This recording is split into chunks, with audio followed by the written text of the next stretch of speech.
right, good morning again. Back to back. Grown black folks talk on the fly. We're out here by Lake Albert, and blackbirds seem to have taken a real liking to me. They know that they are safe eating and carrying on and doing what blackbirds do. They know I'm not going to take 24 of them and make them into a pie. Okay, so in the last video, we talked about how bigotry is easy, but it's also killing you. And learning how to discern whoever's in front of you, not the people behind you, is the play, okay? Now, I'm going to take an example that for me is just meddling, because I'm single right now. But I'm going to meddle for a minute in an argument that has absolutely nothing to do with me. So take this with the grain of salt that I'm telling you. I am not involved in the argument about coffee dates versus dinner dates. I'm not involved in the argument right now, because I'm not looking.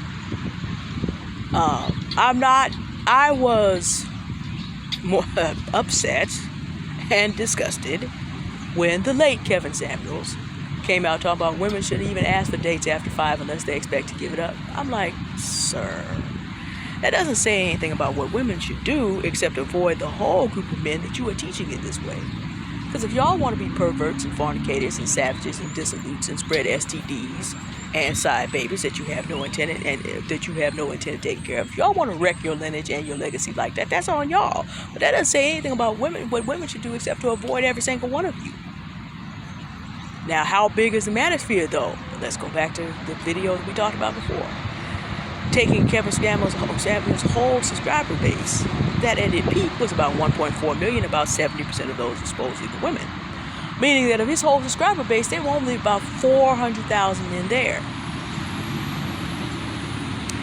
And if you add up the numbers on all the lesser manosphere creators, that 400,000 is counted for. This is not to say their ideas are not getting to a lot of places, because their view counts are higher than their subscriber. So you have to consider the ideas are getting out around the world, but that's still not everybody.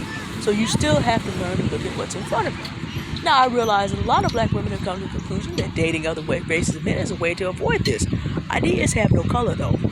And if you do your history on the manosphere, you will find out the black manosphere is a off-color imitation of a movement that's been going on among white men for a lot longer. So you're going to tip over there, and you're going to end up in the zaddy of the black movement.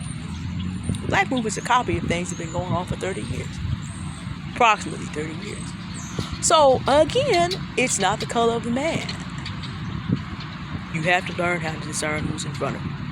Then I hear a conversation that women are sitting up here talking about, we're just going to date women, and avoid all of this. Well, okay, so you have eliminated 3.9 billion men for contention. You know there are bad women too. You're not going to avoid this. Your bigotry will have you missing millions and millions of people, among whom you need one. But you're making decisions. If you're making decisions based on bigotry, this is what you're going through. Side note to side note. This is free. It's just because I happen to see it. I do not like this trend that schools and daycares are doing of putting kids, tying them together under a certain age. Children should not be walked on leash. I do not like it. What are we training these children to be? I do not like it at all. It's convenient, but I'm not into that. I'm not into that at all, but I can't do anything about this situation, but I'll find out. I'll see this enough time, I'll find out what school these people at. It ain't none of my business, but remember, today I'm meddling. Anyway, let me get back to what I was talking about. I'm meddling today. Let me meddle in the whole coffee date versus dinner date discussion. For the purposes of talking about how you protect yourself, how you discern without having to refer to stats and all the rest. No, you need to discern the person in front of you. Coffee dates versus dinner dates. A whole lot of black women are getting very, very upset about. That's a low effort way. It doesn't show generosity. He isn't spending enough money. I've heard these arguments. And then we've got what the late Mr. Samuel said about after 5 o'clock. So there's a lot of upset about it. I'm going to meddle in it to say this.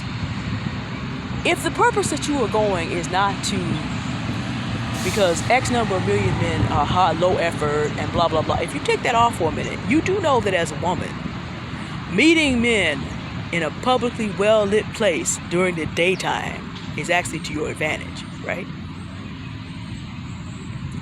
I also come to this from the viewpoint of I like the people I meet in the morning better than I do the afternoons. The people I meet exercising in the morning, the people I meet out here doing what they do in the morning, they're out here, they're eager, they're bright, they're awake. They're generally doing things they enjoy. Like to the very far distance, there's a woman walking a dog who's bigger than she is. I mean, gee whiz. I meet people with their dogs and their musical instruments and their guitars. And I also know that just by virtue of the time of day, they are not stuck in the 9-to-5 grind. Now, they may be like what I was 3 to 11. And they're just enjoying their day a little bit before they go to work, which is a beautiful thing to do. They could be 3 to 11. They also could be 12 to 8, and they're de-stressing after work. They went home, they got their dog, they did what they meant to do. That's a big woman and a really big dog. Oh my gosh. It's amazing what you see out here. You meet a lot of people who are retired, you meet a lot of families with children, you meet a lot of stay-at-home moms who are just out with their kids. You meet people that have already been delivered. So if a man asks you to a coffee date on a weekday, he quietly is indicating that he's living a different kind of life. So whatever that is. Now, we still don't have much information. So what you do is, if he invites you on a coffee date, okay, so now we're looking at subtracting the fear that causes us to go into bigotry. We're looking at, okay, there's a coffee date. So where is this place that we are going? You know you can scope it out in advance, right? The only time you can't scope it out in advance is if you just decide to go on a whim. But even then, just ask some questions. Oh, okay. I've never heard of that place. Where is it located? Most coffee shops are essentially located. So you take some time, go to the bathroom, freshen up. If you see that it's off, if you're going toward off the beaten path, just say no and start running.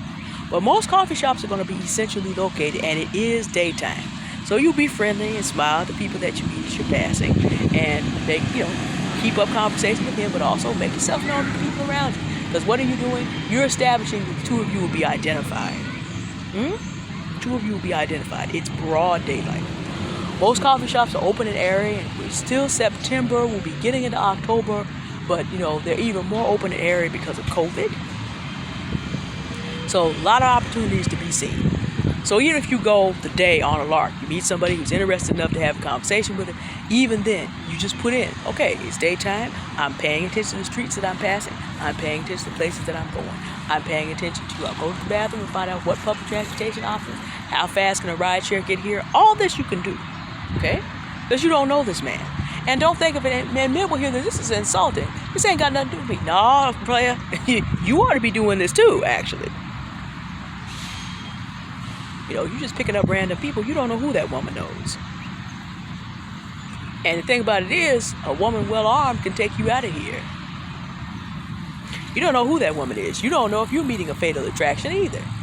Everybody ought to take a little bit more time and think about what's going on with everything going on in the world. Now, if you do not go that day, then you have time to do some research about where it is, what bus lines, what this, what that. So that also gives you the opportunity to do two things. All right? Remember, we're subtracting fear. We're setting up situations for discernment and protection. We're not relying on bigotry for protection. We are taking steps to protect ourselves. Okay? We are relying on our actual intellect and ingenuity as opposed to defaulting to, I don't date this type of millions of men because stats or past experiences. We are taking responsibility to protect ourselves and to set up situations where we can discern. Okay. So, if you know a day in advance, you go by there the day before and you take a look, and you go on Google and you take a look, see where it is. Do you like the area? Have you ever been there? Do you know what the public transportation are to get you to somewhere else? Find out all that in advance. You can know all that. And then, day of, get there early. Get there early. Understand the vibe, the lay of the land. If it has a parking lot, have a look at that. Again, it is important. Human trafficking is a thing. Have a look at the lay of the land. If it has a big parking lot, lots of panel vans in there and all the rest of that, sometimes you can actually go on Google Maps and they'll show you what ground level looks like. You can actually look at the whole neighborhood if you want. Have a look around. If it looks safe enough, you do it. And remember, it's broad daylight. Go there early. If the date is at 9 o'clock, be there at 8:45. If the date's at 10 o'clock, be there at 9:45. You get the picture. This is wisdom handed down from my grandfather to my father to be. Always be early. So if you're on time, you're late, and you really are. Get there early. Get situated in a bright place, well lit, with your beautiful self. And when you get there, get something small and situate yourself. Because here's what you want to have happen. You have picked a place that shows you the best advantage. You have showed that you have some ingenuity. You secured a spot. And you also give that man an opportunity to know with your beautiful self and that beautiful light. Do something productive. Have a book. Be reading the newspaper. Have your laptop. Get some work done. I'll tell you why you do that in just a minute. If that option is helpful. But while that option can be helpful, do something productive. Because this is the thing. When the man that you're interested in you arrives, with your beautiful self, he will also notice that there are other men who notice you. So that sets him up to be in the mind of competing with other men who are noticing you and not with you. It also gives social proof as to your value. Wear your best colors, do all this. Again, now you're in a place, there's public transportation, there's ride shares, there's all the rest of it. It is broad daylight. Get something for yourself. He may or may not make a comment about it. He may get some coffee and sit down. But make sure to ask him, what do you like? I've never been here before, so I just ordered something simple. But what do you like? Go up to the counter with him. Make the baristas see the two of you together. Make sure they can identify him. And find out. You also get to find out, is he generous? Will he buy you something that he recommends? You have a very small coffee or a very small tea. Is he willing to buy you something that he recommends? And if he does that, will you let him know that you think it's wonderful? If it is wonderful, don't lie. It's not to your taste, but I appreciate you doing it. If he goes ahead and makes an order and sits down, ask him, what did you like and what did you order? And go up there with him to get it. Greet the baristas. Why?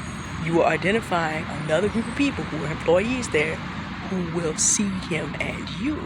So, again, he's being identified by other people. All right. Next, conversation. Good, bad, or indifferent. I forget who I picked this up from. It may have been Tony Gaskins. And maybe somebody in his comments. There are a couple things you want to do here. You do not have to take your car to this outing. Park your car elsewhere. Have a Lyft or Uber or whatever rideshare that is available in your area. Or take a bus line and have that take you back to your car. You do not have to have your license plate identified. Okay? That's important. The other thing that's important is have a whole day planned. Don't spend the whole day with this individual. Have some time. Good conversation. Get to kind of know what this person is. If you're a Christian like myself or a spiritual person in general, and you are attuned to that, you will be able to kind of suss this man out in no more than an hour to an hour and 30 minutes. You just met him. You don't know him. You don't owe him extended time. This man is to be made, because it's the beginning of the day, right? It's morning. This man is to be made a part of your day, an important part, but not the focal point. And it's important that he knows that. Get up from there and leave.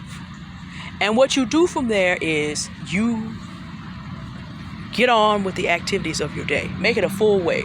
Now, there's a, quote, black excellence way of doing this, and there is a black women in ease way of doing this, and you can mix them up if you want.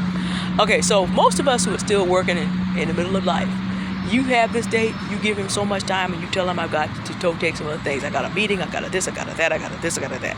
You don't have to list it all. You don't have to tell him what you do. You don't have to tell him about your degrees. Just let him know that you have activities. And then you don't do these activities. And why do you do these activities? Because if he's a good man, he'll take that for what it is. This is an industrious woman who has a life, and I'm going to have to earn my place in that life. A bad man would be like, she's too much trouble. I'm trying to stalk her, and I gotta follow her all over town. It's too much work. I can meet 5 other women to take advantage of following her. That's the point.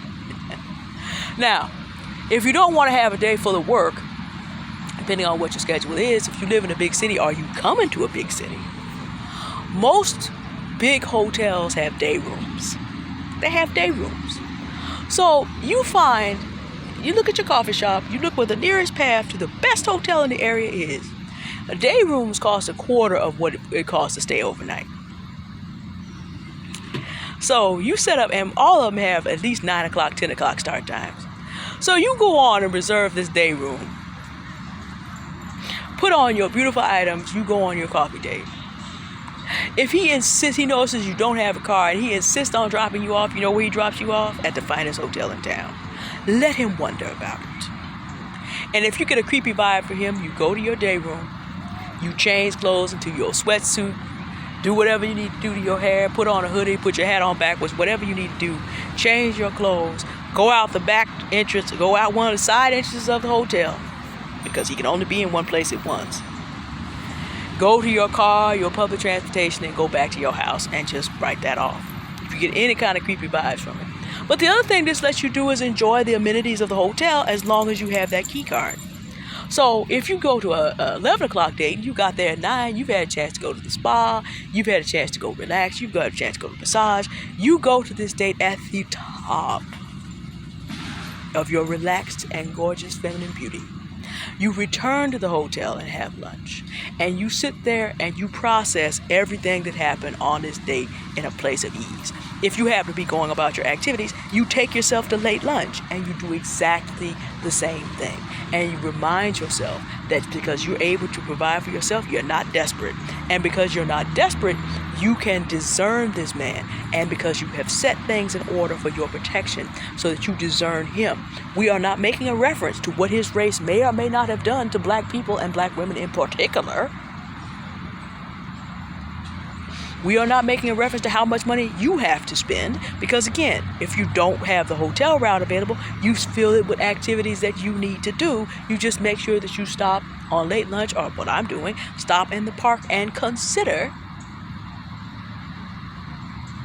Because what you're doing is discerning whether or not you're going to spend any more time with him. And in a relaxed state with clarity, you can make up your mind about this. And you've done the things necessary so that it's a little bit harder for the average bad man. Now, there are, of course, some men who really like a challenge, but I only have 722 subscribers. And those kind of men don't tend to listen to what 41-year-old fat post-war women have to say. So they ain't never seen nothing about this before. Most bad men are lazy. They don't want to work that hard for a victim. So what are they going to do? They're going to go find someone easier to go play around with. It's just not you. Notice that this works for every race, every background. It can cost you, depending on how much money you want to spend. You could have yourself a day in which he is a part in which you spend $100, but you get something out of it, $200, but you got something out of it for you that you need. Or you can spend nothing except the cost of that first coffee. You just got to go about your business and get things done. As a businesswoman myself, I would find ways to get things done that I need in my business that day. So you can even set this up in such a way that dating him is part of your day where you make money. There's a lot of stuff you can do without having to be referring to bigotry. Learn how to set up situations to discern what's in front of you, instead of making reference to what you can't control and got nothing to do with. Okay? This is very important for you to learn how to do. Because again, opportunities are passing you by and you're not looking at them. We understand trauma. We understand the desire to protect ourselves. I get it. And yet at the same time, you may be overlooking some things because of fear. That's just one example, because that argument is always out there. You can also take that for casual business meetings. You can take that for a lot of other different situations. Just meeting friends and assessing them. You can do exactly the same thing. Because there are bad women out there too. But you learn how to put yourself in a situation where you know how to protect yourself, but you get an opportunity to take this person for who they are. As opposed to thinking, well, he's black, he's white, he's Asian, he's Latino, and they are all this way. You miss a lot of good that way. And so these are some strategies to help you avoid victimizing yourself and missing out on a lot in life. You just learn how to assess what's in front of you. And even the coffee date that is despised by so many ladies right now can be an opportunity to set up a good day for yourself and an opportunity to discern a man. Alright, I'm meddling because I'm single. But this ought to tell you that the way I operate with people, the way I operate with people on the daily, this is the mindset that is working with me. I'm not saying that I can't be deceived, because anybody can, but I don't have to operate with people based on their history. I operate with people based on situations that I'm looking at for assessing who they are and seeing who they are and whether I want to deal with it and whether that meshes with who I am and what I'm trying to do. Just a little insight into the life of how a trained investigator goes through the world, and I hope some of it will be helpful to you, even though, granted, I am meddling on this topic. Alright, y'all have a good day now. I am going to go down to the lake, and then I'm going to head back to the work I have to do. I told y'all about these boring seminars, but at least today is beginning application day. I'm beginning to put this stuff into practice, which means boring research. Such is life, y'all. It is what it is. If I had a coffee date, I would just tell the man, I got a seminar I got to get to at such and such a time, and go do it. Hey, make it work for you. Y'all have a good day now. Thank you for listening. Goodbye.